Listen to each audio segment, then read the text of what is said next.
Hello दोस्तों, आप सभी का मल्टी एजुकेशन सेंटर चैनल में स्वागत है। आज हम इस वीडियो में मानव कान के बारे में पढ़ेंगे। मानव कान के टाइप्स कितने प्रकार के होते हैं। संरचना के आधार पर मानव के जो कान होते हैं वो लगभग मुख्यतः 3 प्रकार के होते हैं: बाह्य कर्ण, मध्य कर्ण और आंतरिक कर्ण। जैसा कि फिगर में हम आपको दिखा रहे हैं, इस साइड में आपको बाह्य कर्ण, मध्य कर्ण और आंतरिक कर्ण दिखाई देगा। ठीक है, तो मुख्यतः ये 3 भाग इनके होते हैं कान के। तो सबसे पहले आज हम इस वीडियो में बाह्य कर्ण के बारे में पढ़ेंगे, एक्सटर्नल ईयर के संरचनाओं को समझेंगे। इसमें कौन कौन सी चीजें कहाँ कहाँ पे, उनका मुख्य कार्य क्या है, कार्यविधि भी समझेंगे। की संरचना के बारे में समझते हैं।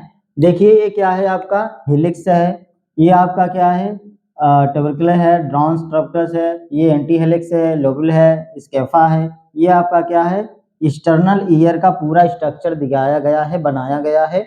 इसमें देखेंगे ट्रायंगुलर फोसा बनेगा, ये ट्रायंगुलर फोसा, ठीक। हेलिकल क्रस है, सिम्बा है, कॉन्किया है, एक्सटर्नल एडोट्रिमिटस है और एंटीड्रेकस है। ये तमाम जितने भी इनके पार्ट्स हैं, इनको हम बारी बारी से पढ़ेंगे और समझते चलेंगे। पहला है समझेंगे हेलिक्स। हेलिक्स जो होता है, ये हेलिक्स जो होता है, ये क्या काम करता है, ये ऊपर वाला भाग जो किनारे किनारे का भाग होता है, इसी को हेलिक्स कहते हैं। फिगर में आपको दिखा दे रहे हैं, ये क्या होता है, हेलिक्स होता है। ये चीज हेलिक्स होती है।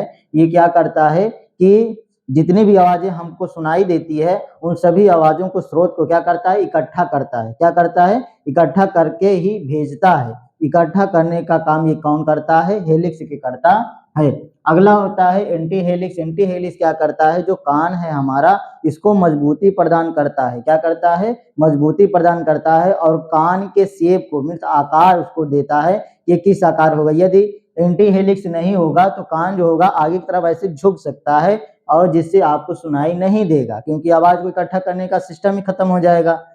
क्योंकि हेलिक्स क्या होगा, तब झुक जाएगा तो आवाजों को क्या करेगा, वो इकट्ठा या एकत्र नहीं कर पाएगा, जिससे क्या होगा, हमको नहीं सुनाई देगा, हम सभी को सुनाई नहीं देगा। इसलिए स्ट्रक्चर एंटी हेलिक्स का यही है, वो मजबूती प्रदान करता है, उसके साथ साथ क्या करता है, कान के शेप को बनाए रखता है, जिससे कि वो आगे की तरफ ना झुके। ठीक। अगला है ट्रेगस या एंटी ट्रेगस। ये ट्रेगस या एंटी ट्रेगस, ये वाला जो है एंटी ट्रेगस है, ये क्या करता है, यह एक उभरा हुआ हिस्सा होता है। ये उभरा हुआ हिस्सा होता है, नीचे जहां बाली वाली पहनते हैं ना, उसी के ऊपर वाला थोड़ा सा भाग होता है।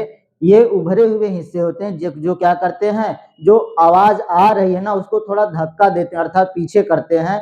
पीछे करने का तात्पर्य ये है, उसको थोड़ा सा रुक कर भेजते हैं। रुकने से क्या होगा कि दिशाओं का हमें पता चल जाएगी कि आवाज किस दिशा से आ रही है, लेफ्ट से आ रही है कि राइट से आ रही है। ठीक, ये आगे से आ रही है, पीछे से आ रही है। वो आवाजें को क्या करता है, दिशाओं को पहचान कराता है। अगला देखेंगे लोबुल या ईयरबोल। इसमें जो होती है, इसका जो बनावट होता है, इसमें कोई हड्डी नहीं है।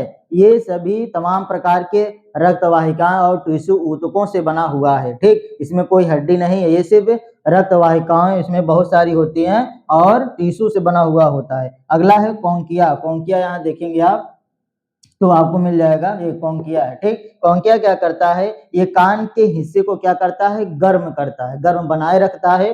कान के हिस्से को गर्म बनाए रखता है और खून के बहाव को लगातार कंटिन्यूअसली, नियमित है ना, लगातार उसको बहाव में बनाए रखता है। बहाव को बनाए रखने के लिए है, तो मेन काम इसका क्या है, कान को गर्म रखने के लिए कॉन्किया का उपयोग किया जाता है। फिर आवाज जो आती है, जो आवाज आती है उसको क्या करता है, आगे की ओर धक्का देकर आगे बढ़ाता है। अब अगला पार्ट है ड्राविंस ट्यूबरकुले। ठीक, ये ड्राविंस ट्यूबरकुले जो है, ये कान में बीच बीच में हल्का हल्का बाहर निकला होता है। ये जो प्राचीन पूर्वज, जैसे होमो सेपियंस थे उस समय, जो प्राचीन पूर्वज थे मानव के, उनके कानों में ये नुकीला पाया जाता था और जगह जगह ये कठोर भी पाया जाता था, जो इस वर्तमान समय में हम सभी के लिए इसका कोई उपयोग नहीं है। लेकिन इसे बोला क्या जाता है, ड्राविंस ट्यूबरकुले, क्योंकि इसे आनुवांशिकता, हेरिडिटी से संबंधित जोड़कर देखा जाता है। देखिए आगे स्कैफा। स्कैफा क्या होता है, जो कान के मुड़ा हुआ भाग होता है, जस्ट उसके नीचे एक नाली जैसी होती है, बनावट होती है। ये क्या करती है, साउंड को इकट्ठा जब हेलिक्स करता है, इसके माध्यम से वो साउंड को आगे की ओर निर्देशित करता है, भेजता है। ठीक, आगे देखिए ट्रायंगुलर फोसा। ये क्या करता है, इसका ये त्रिकोणी, ये जो आपका ट्रायंगुलर फोसा है, ये क्या करता है, ये त्रिकोणीय रूप से है, त्रिभुज के आकार का होता है, वाई जैसे बना है, सिर्फ बीच में क्या होगा, त्रिभुज जैसा बना होता है, जिसके कारण ये आवाज को भेजता तो है आगे, लेकिन ये दिशा की पहचान कराते हुए भेजता है कि आवाज किस तरफ से आ रही है। वो उस दिशा से क्या कहते हैं, एहसास या अनुमान आप लगा सकते हैं कि ऊपर से आ रही आवाज, नीचे से आ रही है, कि आगे से पीछे से, ये भी क्या करता है, दिशा की पहचान कराता है। उसके बाद जो है आवाज को आगे की ओर संप्रेषित करता है, भेजता है।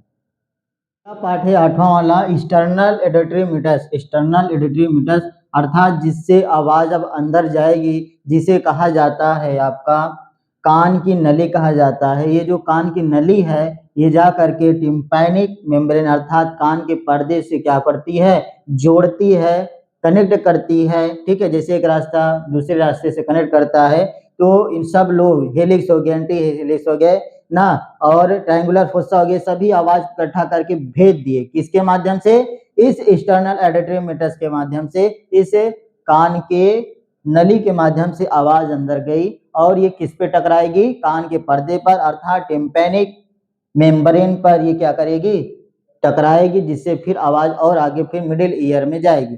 तो कहने का मतलब ये है कि ऑडिटरी मीटर्स क्या करता है, ये आवाज को, साउंड को आगे की ओर ले जाता है, बढ़ाता है। ठीक है, एक प्रकार की ये नली है साउंड को ले जाने के लिए। ठीक, अब इतना इसको पतला इसलिए बनाया गया है क्योंकि आवाज जो साउंड है वो काफी बारीकी से हमें समझ में आए क्या बोल रहे हैं, क्या आवाज आ रही है।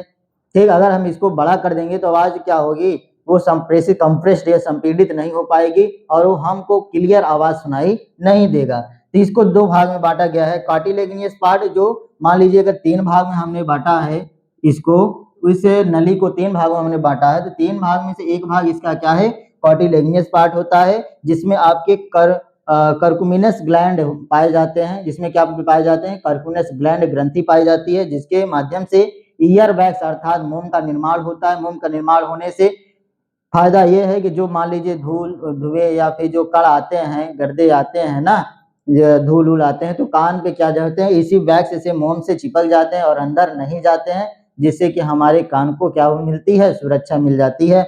इसके अलावा ये क्या करते हैं, कान की नली जो है ये तापमान को नियंत्रित करती है, ठंडी है गर्मी है जैसा भी है उसको क्या करती है, कंट्रोल करके, नियंत्रित करके हमें क्या करती है, सुरक्षा पहुंचाती है। दूसरा पार्ट है बॉनी पार्ट है, अर्थात हड्डी वाला भाग है, तो 3 में से दो भाग जो है इसका बॉनी पार्ट है। कौन सा है, 2/3 भाग बॉनी पार्ट है। यह आवाजों को क्या करता है, बढ़ा देता है या घटा देता है, क्या करता है, बढ़ा या घटा देता है। एडजस्टमेंट वाला ये सिस्टम इसके अंतर्गत है, जिससे हमें आवाज क्या करती है, सुनाई देती। मान लीजिए डीजे बहुत तेज बज रहा है तो उसको क्या करेगा, उसको कम करेगा। ठीक, अब फिलहाल इतना नहीं कम कर पाएगा जब आप ऊंची आवाज ही सुनना चाहेंगे, लेकिन इसका काम क्या है, ये आवाज को बढ़ा या घटा देता है, जिससे हमें आसानी से सरलता पूर्वक सुनाई देता है। इस तरीके से ये वीडियो यहाँ हमारा समाप्त होता है। अब हम अगले वीडियो में मिडिल ईयर अर्थात मध्य कर्ण की आंतरिक संरचना एवं कार्यविधियों के बारे में समझेंगे। ठीक, तो वीडियो अच्छा लगा हो तो सब्सक्राइब जरूर कर लीजिए।